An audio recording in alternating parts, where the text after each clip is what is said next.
Bom, então, a nossa proposta aqui é fazer um passado, presente e futuro, em termos de uso de micro-organismos na agricultura, porque é muito interessante aí ao longo desses 23, quase 24 anos que eu estou trabalhando com isso, comecei por volta de 1999, mais ou menos, ver como está esse mercado, né? Como foi no passado, ver a nível de mundo, a nível de Brasil, bem resumidamente, tá, pessoal? O presente, como a gente está hoje, e acessar um pouquinho o futuro e o que esperar disso tudo, né? Eu acho que é algo muito interessante nesse sentido. Colocamos aqui alguns temas que serão abordados durante a palestra, os aspectos históricos do Brasil e do mundo, a evolução dos microbiológicos, mercado atual dos produtos microbiológicos, sempre com foco em microbiológicos, ok? E a tendência aí de mercados e produtos nessa área de microbiologia. Bom, começando aí pelos aspectos históricos, a nível de Brasil, um primeiro slide, depois mundo, eu faço uma linha do tempo bem rapidinho com vocês. É muito interessante quando a gente observa aí, quando tudo começou, vamos dizer assim, mas não foi bem o começo, mas foi quando os pesquisadores se atinaram para essa questão, e aqui eu trago um pouco a parte de bioinseticidas para vocês. Então, a gente começa aqui com o italiano entomologista Agostino Bassi, em 1835, ele observou larvas de inseto sendo parasitadas pelo nosso fungo hoje, né, o Bovéria bassiana. Então, ele, na época, ele restabeleceu, né, o postulado de Koch, e ele foi até homenageado na Itália, então saiu um selo com o rosto dele aqui com larvas de inseto, com pupas de inseto, então se iniciou mais ou menos nessa época aqui, a nível de mundo. Logo em seguida, um biólogo, microbiologista, o Eli Metchnikoff, em 1870, observou, eles chamavam de muscardine porque era muito parecido com um doce, que eles tinham o nome de, que esse doce tinha o nome de muscardine, então muscardine branca, Wolveria, e muscardine verde, tá? É o metarrísio, no caso, o anisope. Em larvas, o Eli aqui, ele observou em larvas de besouro, o anisope austríaca. Veio daí o nome, pessoal, porque foi a primeira incidência desse fungo em um besouro que tinha o nome de Anisople austríaca. Então, Metarrhiza anisople depois da sequência, ok? Depois disso, veio aí alguns estudos, na sequência, pesquisadores observaram, pegaram esse fungo metarrísio e fizeram todo um trabalho de campo, na época, com um besouro da beterraba, e conseguiram o que até hoje em dia, né, imagina naquela época, então, um controle aí de 55% a 80%. E depois, vários outros pesquisadores começaram a fazer trabalhos a nível de mundo, só que assim, com muito insucesso também. Por quê? Porque ainda tinha questão de ver o ciclo de vida da praga-alvo, sucesso devido ao potencial de inóculo, a forma de aplicação, momento de aplicação, dosagem, são tudo barreiras que até hoje em dia a gente ainda encontra quando a gente vai testar ou vai levar para campo um novo micro-organismo para controle, né? E aí veio alguns historiadores aí, pesquisadores, e foram começar a investigar ao longo da história. E aí o que se estabeleceu? Que, na verdade, insetos vem sido datado aí de causar doenças em insetos, né, fungos, desde o Oriente, isso assim, em séculos antes de Cristo, já se observava larvas de inseto morto por Bovéria bassiana, e ao longo da história isso foi sendo narrado. Agora, a nível de Brasil, vamos falar assim, a primeira ocorrência observada, né, porque a ocorrência, na verdade, sempre existiu, a gente tem esses micro-organismos no solo, na natureza aí, certo? Ocorreu aí em 1964, com epizootias, né, que é aquela doença que ocorre naturalmente em algumas regiões, de Metarrhiza anisopri em Maranarva posticata, na região de Campos. Então, foi observada essa ocorrência. Nos anos seguintes, foi recomendado aí metarrísio na região do Nordeste, foi um dos maiores programas de controle biológico até hoje, tá? E em seguida já veio aqui não, né, para a região Sudeste, o uso tanto para cigarrinha da folha, da cana, da raiz e também cigarrinhas de pastagem. Então, esse foi o maior programa que a gente tem assim, em termos de controle biológico. Em 1974, foi um marco muito interessante na história, eu não estou dando nome nem nada a pessoas, né, só estou narrando fatos, foi criada, então, a disciplina de patologia de inseto no curso de pós-graduação em entomologia da Exalc. tá? Na USP de Piracicaba. E a partir daí, todas as instituições, a maioria das instituições, iniciaram trabalhos básicos ainda para investigação de doenças de insetos, né? Com vários micro-organismos, e que a grande maioria a gente trabalha com eles aí hoje. E colocando aqui uma linha do tempo, a gente vai observar, a gente observa aí em vários relatos na literatura, que o uso de inoculantes no Brasil se iniciou ali em 1950 e 60, só que ainda de forma muito tímida, tá? E aí a gente olha para esse cenário hoje, são mais de 130 milhões de doses usadas, né? Cerca de 80% soja, milho e no trigo, então a quantidade de inoculante que é usada no Brasil hoje é muito intensa, mas iniciou assim de forma bem tímida aqui por volta de 1950 e 60. Logo em seguida, como eu comentei com vocês, esses dois projetos muito importantes, né? Metarrhiza e Anisópoli na região do Nordeste, primeiramente, em 60, e um dos maiores programas de controle biológico da América Latina, a nível de América Latina, daí, tá? Em 1979, que foi o uso do vírus da poliedrose para insetos da soja, tá? Então, aí foi usado na soja no Brasil. Depois, em 87, saiu o primeiro produto à base de tricoderma, um fungo amplamente usado hoje, né, na agricultura aí, pelos produtores. Eu costumo falar que é o carro-chefe aí, vamos dizer assim, em termos de micro-organismo a ser usado, né? Em 2000, o início do uso, então, de azospirilo brasiliense, e aqui um inoculante com uma outra pegada, porque a gente tem essa questão do inoculante ali, que a Celeste até vai comentar para a gente daqui a pouco, fixador de nitrogênio, e aqui o azospirilo já veio com aquela outra questão, que é o incremento ali, em termos de promoção de crescimento, tá? E em 2014, bem recente, se for ver, a coinoculação se iniciou aí, vamos dizer assim, um outro momento, onde a gente combina um azospirilo, um bradyrhizóbio, e a partir daí essa associação cada vez mais intensa, pensando em coinoculação, certo? Bom, em termos de evolução dos produtos microbiológicos, a gente pode dar uma observada nessa tabela aqui, extraída ali do CropLife, tá? Então, a gente consegue observar o quê? Em 1991, eram 3 produtos registrados, vamos pensar aqui no foco aqui, micro-organismo, tá, pessoal? Estou dando foco especial só em micro-organismos. Eram 3 produtos registrados a nível de Brasil, e aqui sempre oscilando, mas com as demais categorias aqui de produtos. Em 2011, houve aqui um aumento. Eu acredito que dá para se observar, a partir de 2011, um grande aumento, então, de 3 décadas para cá, surgiram aí mais de 600 produtos microbiológicos, uma fatia que representa nesse mercado hoje, né, 65%.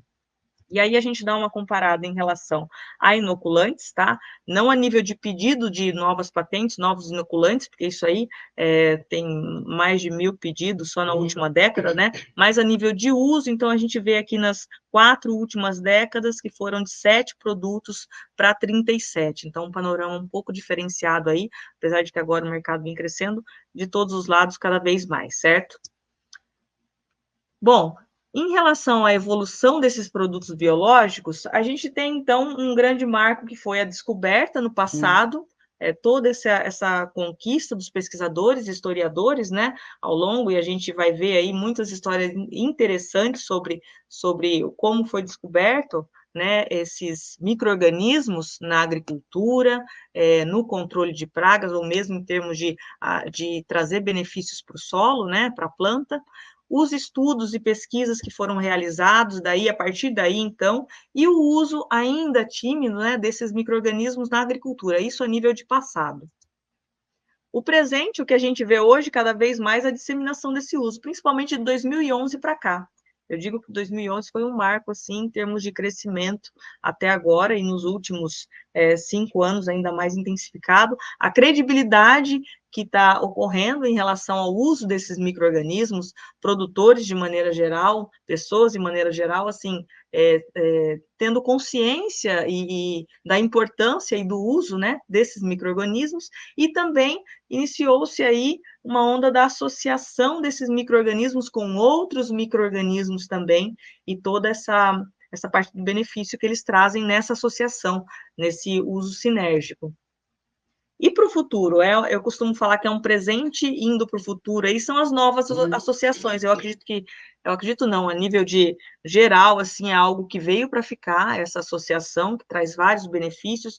A multifuncionalidade dos micro-organismos é um ponto muito interessante e que está ocupando muito espaço agora no presente, iniciando agora, mas com um futuro, assim, bem amplo aí pela frente. É o quê? É aquela questão da gente ter um micro-organismo com uma função direta e muitas outras funções indiretas, né? A gente costuma falar, o micro-organismo faz isso só, faz aquilo. Não, ele tem ali uma ampla gama de funções nesse sentido. E aí o mercado atual dos produtos biológicos, a gente vai falar um pouquinho agora, eu vou passar a palavra para a Celeste, ela vai falar como está esse mercado e como está categorizado aqui, tá? Para vocês continuarem com essa apresentação aí. Celeste, está me ouvindo? Estou ouvindo. Ok. Boa noite, pessoal. Então, dando continuidade na palestra, que a Dinalva apresentou muito bem a história, né? Eu vou focar mais no presente e uma tendência que a gente está olhando um pouquinho para o futuro, tá?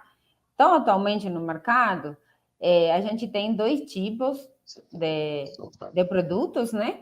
A gente pode estar dividindo eles em função do tipo de registro que a gente tem, né? Então, a gente tem, considerando inoculantes, que são micro-organismos principalmente com função principal, função direta, que causa benefícios para plantas, como, por exemplo, os micro-organismos que têm fixação biológica a nitrogênio, né? Como o tão conhecido Bradyrhizobio e Azospirillum, né? Solubilizadores e mineração de nutrientes e também promotor de crescimentos, né? Então, quando a gente registra um produto com benefício nesse sentido para a planta, a gente considera um inoculante. Mas, por outro lado, a gente tem os biodefensivos, né? Ou biopesticidas que a gente fala. Que o foco principal, né? A função deles é ter um controle em alguma doença ou praga que causa algum tipo de dano na planta, né? Então, nesse sentido, se a gente pensar em doenças, a gente tem os produtos que são biofungicidas, né? Se a gente pensar em quanto a pragas, nós temos os bionematicidas, que é para controle de nematóide, bioinseticidas para controle de insetos, pragas, né, vetores, e biocaricidas para controle de ácaros. Então, de modo geral, no mercado atualmente, nós temos as duas grandes divisões de bioinsumos, tem também outros bioinsumos mais como biodegradadores, tudo que a gente entraria um pouco mais na categoria de inoculantes, e até algum deles não tem essa possibilidade de registro, né, como condicionador do solo, esse tipo de coisas. Mas, assim, de modo geral, a gente tem essas duas grandes linhas de produtos biológicos, né, a base principalmente de micro-organismos. Eu vou te pedir para você passar esses slides, por favor. Aí, então, pensando no mercado atual, pode passar, Gi? Eu acho que...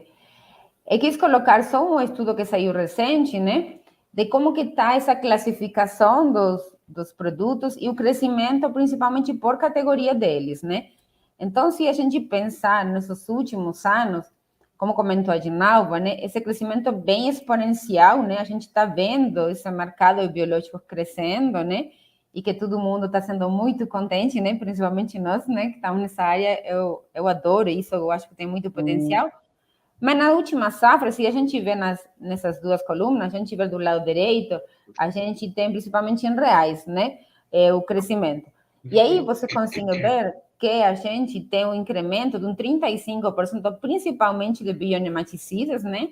Que é a barra na cor azul, e também de bioinseticidas. Então, o principal aumento a gente consideraria como um biodefensivo, né? Essas duas linhas principais. E na terceira categoria, né, a gente tem os inoculantes nessa cor azul mais clara, para vocês entenderem. Então, de novo, sim, do jeito que a Dinalva apresentou, né, mas aí só para mostrar para você como que nas últimas safras o foco principalmente foi em bionematicidas e bioinseticidas, né, e é por isso que é o que tem mais crescendo e o número de produtos registrados é muito maior em comparação de inoculantes, né. E se a gente pensar agora nas tendências do mercado de produtos biológicos, ou seja, o que está acontecendo agora, né? E que a gente está vendo que vai vir nos próximos anos, eu poderia dividir em três principais, né, pontos. O primeiro seria a descoberta de novos gêneros e espécies, né? Lembrando que nessas últimas 2, 3 décadas que a gente está com produtos biológicos registrados, a maioria sempre é as mesmas espécies, né? Os mesmos gêneros. E tem muitas empresas, por exemplo, com produtos da mesma espécie com outros concorrentes. Então, não tem muitos estudos, mas eu vou entrar um pouquinho mais em detalhe nisso logo, logo. Aí, o segundo ponto, que a Dinava já apresentou um pouco, é essa multifuncionalidade dos micro-organismos, que eu acho que isso ajudou muito no que é a aceitação do produtor, né? Se a gente comparar ele com um produto químico, que, por exemplo, vou comprar um inseticida químico ou um inseticida biológico, quando você aplica, você vê que não só tem um efeito na sua praga, sino também tem efeitos indiretos, né, que a gente tem. Então, por isso que está tendo cada vez mais aceitação do produtor pelos micro-organismos, né, principalmente por essa diversidade de funções que a gente tem. Mas eu vou dar um exemplo para vocês entenderem um pouco melhor desse ponto. E outro terceiro ponto é justamente esse consórcio, essas associações de micro-organismos, sejam espécies de bactérias ou de fungos, né? Que quando eles trabalham juntos, tem uma função melhor do que se a gente considerar eles isoladamente, né? Então, agora entrando em detalhe, principalmente no primeiro ponto, que é justamente os micro-organismos, os produtos que temos registrados, lembrando, então, de novo, que nós temos as 2 categorias, né? Inoculantes e biodefensivos, né? Os principais micro-organismos que estão sendo utilizados, né? Para ter uma base desses inoculantes, a maioria são bactérias, né? Principalmente o Bradyrhizobium e Aspergillus e o Rhizobium. São os 3 gêneros de bactérias amplamente utilizados como inoculantes, né? Tem algumas espécies novas agora, né? Como está surgindo a Methylobacterium, né? E algumas espécies novas de bacilos, mas principalmente são bactérias. E aí, como o fungo, dentro, né? Dos fungos, a gente tem principalmente o gênero Trichoderma, com 3 espécies, né, ampliamente conhecidas como o Trichoderma harzianum, o Asperellum e o Coniopsis, que são os principais inoculantes. Agora, se a gente vai na outra categoria, que seria biodefensivos, né? Na parte de bioinseticidas, a gente tem as bactérias, principalmente das espécies Bacillus thuringiensis, né, e Pseudomonas, mas a maior quantidade de bioinseticidas registradas até agora são principalmente a base de fungos, das espécies Metarrhizium, Boveria, Eisaria ou agora atualmente considerado Cordyceps, né?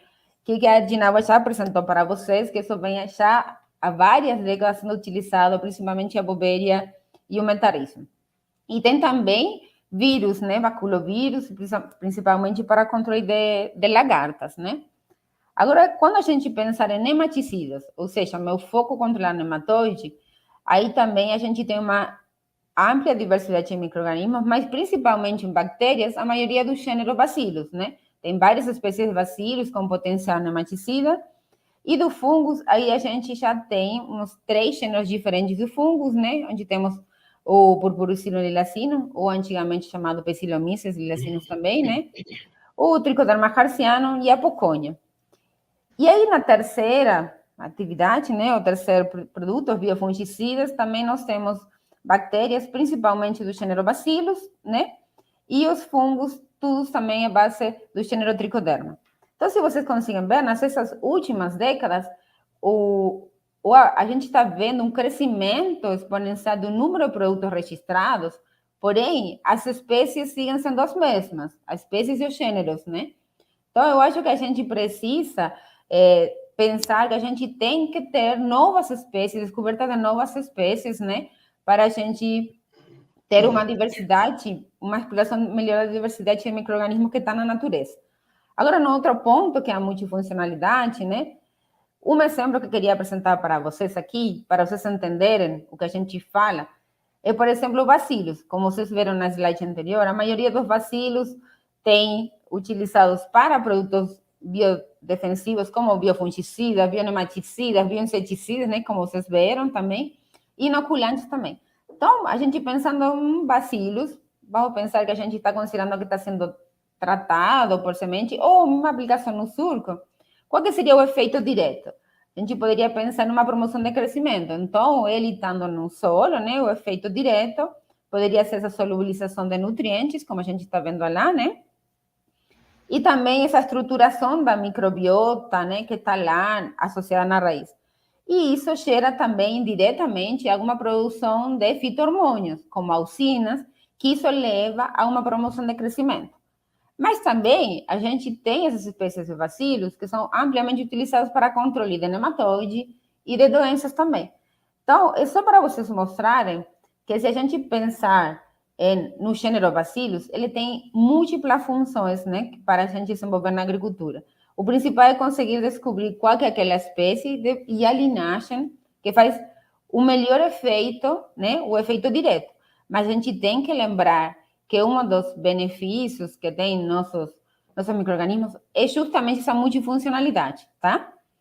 Aí, passando a uns exemplos, né, mais conhecidos de multifuncionalidade, né, o nosso gênero Tricoderma, né, ampliamente conhecido por todos, né, onde eles têm o efeito desde a promoção de crescimento, né, e a solução de fósforos e de nutrientes, que a gente poderia considerar ele como um inoculante, mas também, enquanto biodefensivos, ele tem um amplo efeito como antagonista de doenças, né, parasita de outros micro-organismos, né, e também a produção de metabólitos que isso leva a uma antibiose, né? Então, o tricoderma é um fungo do solo, só que tem amplas funções, tá? E outro exemplo também é justamente o bacillus, como comentei no exemplo anterior, né? Ele tem várias funções, eles têm algumas aqui, mas só para não ficar muito repetitivo, né? Tem a produção de biofilme na raiz, né? Que isso ajuda na solução de nutrientes, tolerância a estresse abiótico, né? Indução da resistência nas plantas, né? Produção de antibióticos e fungicidas, e também para controle de doenças. Então, é outro exemplo para vocês terem da multifuncionalidade. E aí, agora, passando a outro ponto que eu acho muito interessante, tem esse artigo que eu recomendo para vocês lerem, que é desse ano, justamente um artigo bem recente, onde mostra justamente esse efeito dos consórcios dos micro-organismos, né? Aí, então, pode passar, por favor? O que seria um consórcio? Como explicou a Dinava, é uma combinação de espécies, né, ou até de linhagem da mesma espécie, que tem um efeito melhor em comparação de se a gente pegar as espécies isoladamente, né? E qual que é o principal foco desse consórcio de micro-organismos? Ampliar esse espectro de funções ecológicas, né? Porque um pode ter alguma função e outro pode ter outra função. E aí isso gera um equilíbrio mais biológico nos sistemas agrícolas, né? Porque tem uma população lá de micro-organismos interatuando, né, no ecossistema. Os principais exemplos que a gente tem atualmente no mercado, né, são biofungicidas à base de 2 espécies de bactérias, tem bionematicidas também à base de 1 ou 2 espécies de fungos, né? E o exemplo mais interessante que eu achei, né, pode passar de novo, é quando a gente trabalha com nematóides, né? Então, tem um produto, um nematicida, que está justamente nessa combinação de um fungo, amplamente conhecido como Purpuricillum lilacinus, né? E 2 espécies de bacilos. Tudo num único produto e atuando juntos, né? Então, agora passando numa das funções do fungo, né? Então, principalmente, ele vai estar produzindo enzimas, né? E focando diretamente, um efeito direto no nematóide, né? Ele vai estar parasitando o ovo do nematóide, né? E aí vai estar matando o nematóide. Mas se a gente pensar do lado dos bacilos, que são as bactérias, já seria mais um efeito indireto, né? Onde a gente tem esses bacilos colonizando a raiz, né? Gerando esse biofilme. E aí, então, isso gera uma competição, né? Porque aí o nematóide não consegue penetrar, e aí também o nematóide fica mais confuso, né? Porque os exudados da raiz que ele usa para sensar e direcionar essa raiz, vai ser também utilizados pelos bacilos. Então, também é um efeito indireto. E esse é um principal exemplo que a gente tem atualmente no mercado de produtos que têm fungos e bactérias juntos num único produto, tá? E aí, só para finalizar essa parte de consórcio, eu acho que tem 3 pontos importantes que a gente precisa destacar, é que a gente precisa estudar essas novas combinações de micro-organismos, porque com certeza tem outras que têm potencial, né? Mas também a gente precisa estudar a compatibilidade de micro-organismos, porque não é só misturar. Vou pegar um fungo, uma bactéria e vou fazer um produto. Não, a gente precisa ver que eles sejam compatíveis, que um não mate o outro, não iniba o efeito do outro. E isso também, uma estabilidade no produto, né? Tem um produto estável ao longo do tempo, com esses 2 micro-organismos vivos. Então, esses são 3 pontos que eu gostaria de levantar a atenção. E agora, já para finalizar a palestra, né? Se a gente pensar numa tendência do futuro, que o que a gente está vendo que vai vir nos próximos anos, e aí também para resumir um pouco a nossa palestra, eu quero levantar a atenção a esses 5 pontos que eu acho muito importantes. Que é justamente essa prospecção de novos gêneros e novas espécies de micro-organismos, né? Que tem novas funções que a gente ainda não explorou, né? Também esse uso de misturas de micro-organismos, consórcios de micro-organismos que aumentem o potencial, né? Porque vai ter múltiplas funções também dos micro-organismos. E, principalmente, tudo o que seja aprimorar o processo de produção e controle de qualidade dos micro-organismos e o processo de novas formulações, onde dê mais estabilidade aos nossos produtos, para que o tempo para ter os produtos biológicos seja maior, né? E com produtos altamente eficientes em campo. E finalizando, né? A gente precisa estudar um pouco esses registros dos produtos, né? Que tem agora, atualmente, né? Que agora tem essas 2 categorias que eu falei, né? Inoculante e biodefensivos. Mas se a gente pensa na multifuncionalidade do micro-organismo, né? Vamos pensar, por exemplo, o tricoderma. Eu poderia estar registrando ele como inoculante e também como biodefensivo. Mas a gente está falando do gênero tricoderma, que ele é múltipla função. Então, eu acho que a gente precisa estudar um pouco e tentar melhorar. As normativas do registro estão sendo atualizadas recentemente, mas eu acho que a gente precisa priorizar um pouco mais. Então, simplesmente, esse era um ponto que queríamos levantar. Essa é uma abordagem bem geral. E a gente fica à disposição aqui para vocês. A gente agradece eternamente pelo convite, né? E pela atenção de todos. E a gente está à disposição para abrir para perguntas, tá bom? Qual a sua opinião sobre o assunto deste vídeo? A sua opinião é muito importante para nós. Não se esqueça de deixar o like, pois isso nos ajuda muito no nosso trabalho e mostra para o YouTube que você gostou. Assim o YouTube vai estar te notificando de novos vídeos.